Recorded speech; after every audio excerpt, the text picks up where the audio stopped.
What's up, guys? It's Ajax, AJ in 4K, back with another review today, and we're going to be checking out Drake's 10th studio album, ICEMAN. This album is the second of the ICEMAN trilogy, and although released alongside Maid of Honor and Habibti, this is the project that both fans and critics alike are really here to listen to. This album was teased and released as another return to rap from Drake, who has been noticeably absent from the genre following his 2024 beef with Kendrick Lamar. This beef deserves and has multiple videos all to itself, but the short of it is that Kendrick Lamar handedly defeated Drake and publicly humiliated him both by calling him a and having some of Drake's biggest supporters pop out to back Kendrick. All Drake could really do to defend himself at the time was throw some low-effort diss tracks Kendrick's way, as well as some AI slop to top it all off. He then tucked himself away in his hidey hole, relishing in the comfort of his low-effort R&B sound, and leaning on the likes of Party Next Door to make his last project interesting. So today, I wanted to ask you guys, do you think Drake's return to rap with ICEMAN really shows that he's still at the top of his game? Now, Drake is an artist that needs no introduction, and if you really want one, you can go check out the first minute or so of my last video on Maid of Honor. This album in particular, though, was preceded by a 4-part series of cryptic YouTube live streams, even though only 2 of the songs from these teaser live streams actually made it onto ICEMAN itself. The live streams were super high budget production wise, but other than that, they were rather disinteresting to me. They reminded me a bit of Ye's Bully short film, although just Drake's everyday life instead of AI garbage. I also have never been the biggest Drake fan, and you can see that both in my last review as well as my top albums of 2025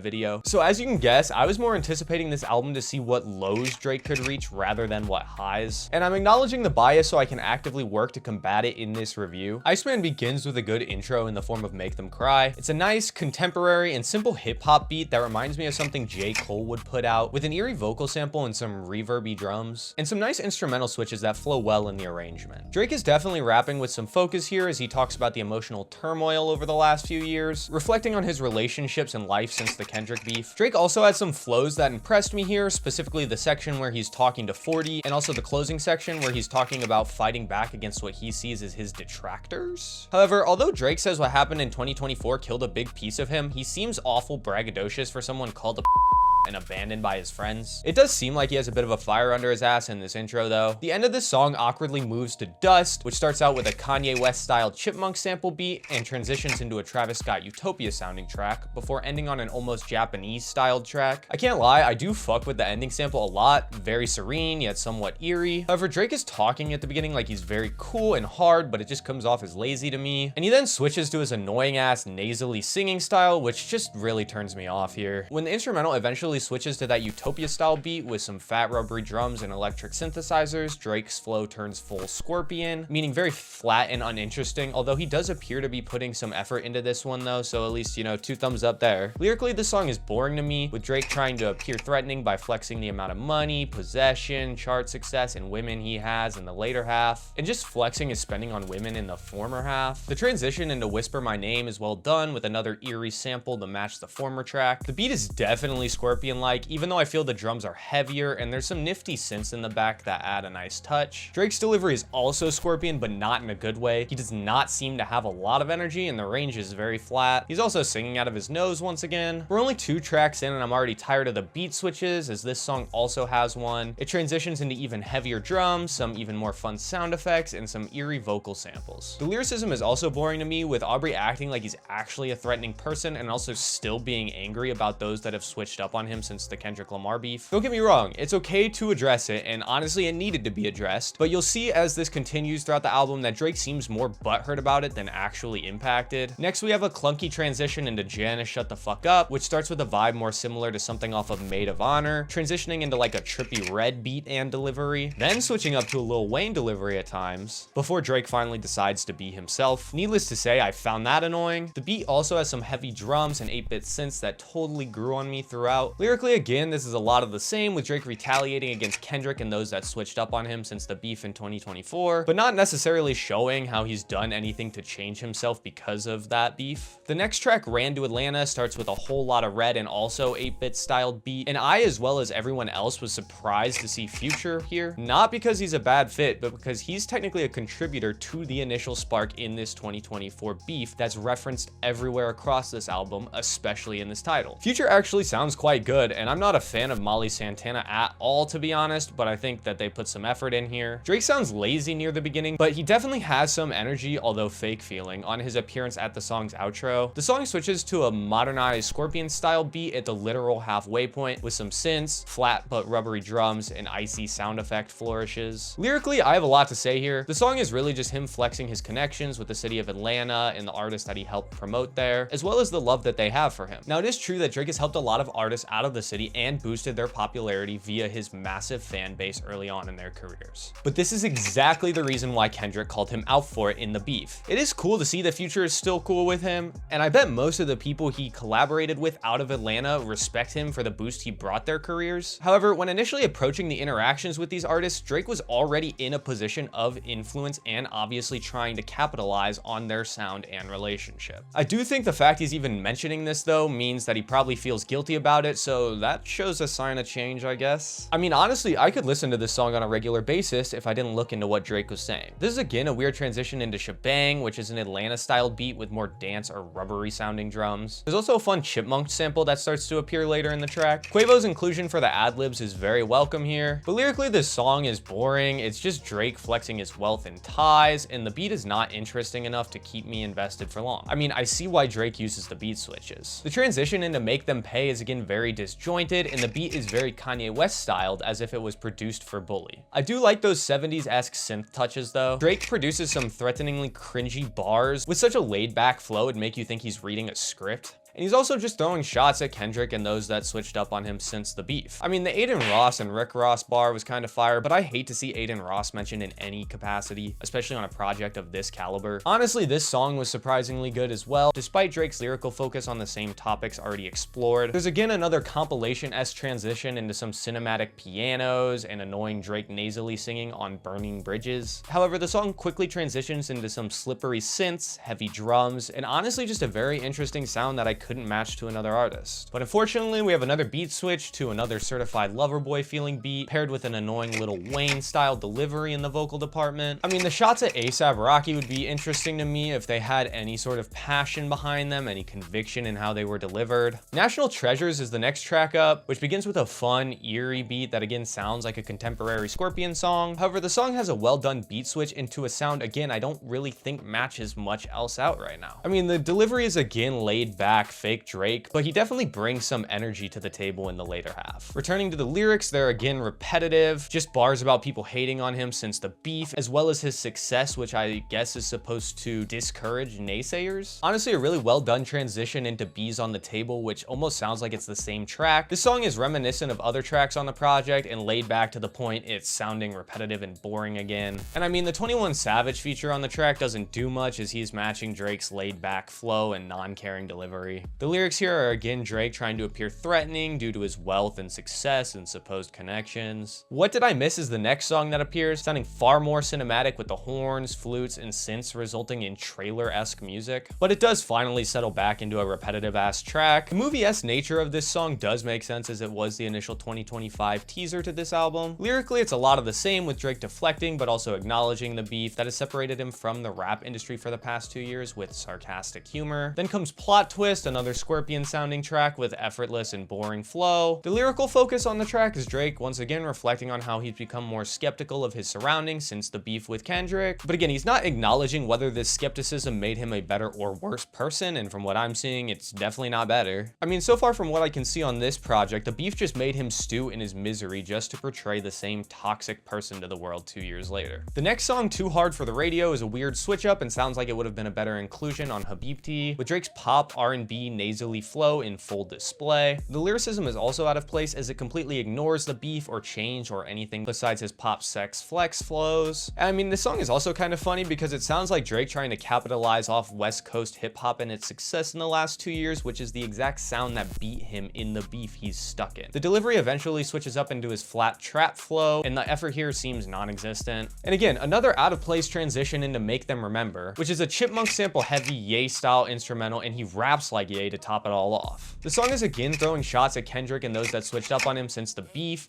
while flexing his previous success. I mean, we're 14 tracks deep, 4 tracks from the end, and the entire album has been Drake throwing shots 2 years removed from a beef that would have shattered literally any other artist's career and reputation. And the worst part is he isn't even showing any change at all. Again, another compilation-esque switch up to Lil Birdies, which is a more washed or southern instrumental, and Drake is really imitating Wayne's flows to match once again. I mean, the DJ Frisco 954 tag is probably the best part of the song in my opinion. By this point in the trilogy, Drake certainly is not beating any of the low effort allegations. Lyrically, the song is a lot of the same with not much change demonstrated, and Drake is talking about some spy he had amongst his enemies' ranks that to me is just him reminiscing on how the beef played out 2 years ago. Don't Worry is again another out of place intro into a song that sounds like it could have been on Donda. Although I do like the spaciousness of the beat and the small sample flourishes, it's just rather simple. This isn't helped by Drake's annoying and laid back delivery, repeating a lot of the same on this album. I mean, I guess the song is cool as a way of reassuring his fans that he's doing fine, as if it wasn't obvious through the rest of the songs, but I do think it's very self-indulgent. And cringy bars like she said she was Persian and started speaking Farsi really show Drake settling into his low effort and annoying ways comfortably again. The next song up, Firm Friends, feels like a Ye track again with the sample chop and simple drums, and Drake's returning with that simple laid back Scorpion flow. I would like to say though that the boring flow actually comes off a lot better here than the rest of the album. It seems like he's a remorseful mob boss thinking about the things he had to do to get to his position in life today. Drake also uses older bars here to recall his own success in a different perspective, which I think is cool. And he is showing change on this track, even if it is neutral and not necessarily good. That change is demonstrated through the delivery he approaches this track with, as well as bars about him finally separating true friends from yes men in the industry. The keep yourself safe bar is pretty crazy though, I can't lie. We have one final clunky transition into Make Them Know, which again sounds like a sound that would have been better off on Habibti than here. A lazy vocal sample tops some boringly simple drums, and Drake is doing his really slow and laid back running flow. Lyrically, again, this is just a repetition of early themes, as Drake demands are more like begs with the listeners to acknowledge his impact on the industry as a whole. And I find that kind of weird because I think even Drake's biggest detractors would still acknowledge the massive impact he's had on both hip hop and R&B alike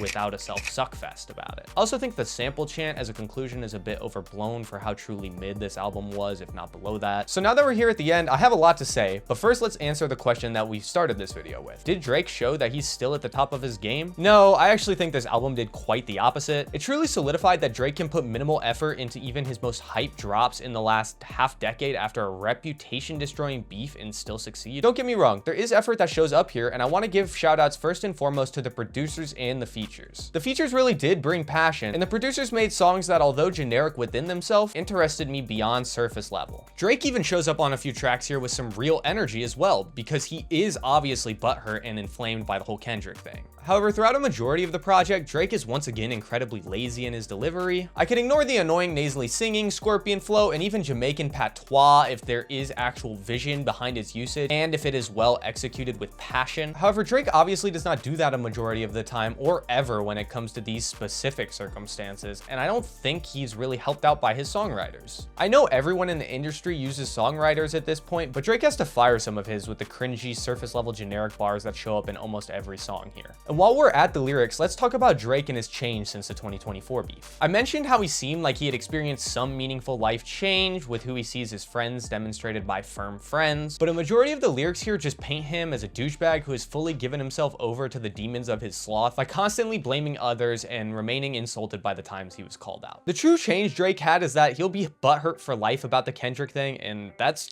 kinda it. He'll continue to treat women like nothing, gamble, pop pills, drink, and whatever else he chooses vice-wise, all while portraying himself as a mob boss like he's not some stereotypical Twitch incel. The album has kind of a disjointed compilation-esque flow to it as well, not like a true progression that I like to see in albums I listen to consistently. Speaking of the flow of the album, what is with all the beat switches here? I feel like the song switch-ups on Maid of Honor were well executed and did a lot to impact the movement of the track in a positive light. On this album, a lot of the beat switches feel lazy, like they needed to constantly interest fans with TikTok level attention spans. And these beat switches sometimes leave me confused, halting the progression and energy the beats are carrying forward. With all these negatives out of the way, I do want to say that I am happy to see Drake put in more effort here than anything since Scorpion in my opinion, but I do think that's just genuinely because he's irritated about the Kendrick stuff. I mean, I honestly have to rate this album lower than the first in the trilogy, but only by slightly. I'll give it a 40%, which makes it a C on my grading scale. For my opinion on the full trilogy, check out my review on Habibti in particular. I go over my thoughts of the series as a conclusion there. Do you think Drake was actually trying his ass off on Iceman? Let me know in the comments below. If you're looking for my thoughts on the other two albums in this trilogy, don't worry. You can find them on my channel page or at the playlist link in the description. Please check out the art I've been doing. The link to my Instagram is in the description, and I have a couple art showcase shorts as well as full-length explanations on my channel here. The last song I made is also in the description, so please feel free to check that out. Finally, please check out my last review on Ye's Bully, as well as my top 5 albums of 2025 video. I put a lot of effort into those, and I would greatly appreciate it. And until next time, guys, be easy.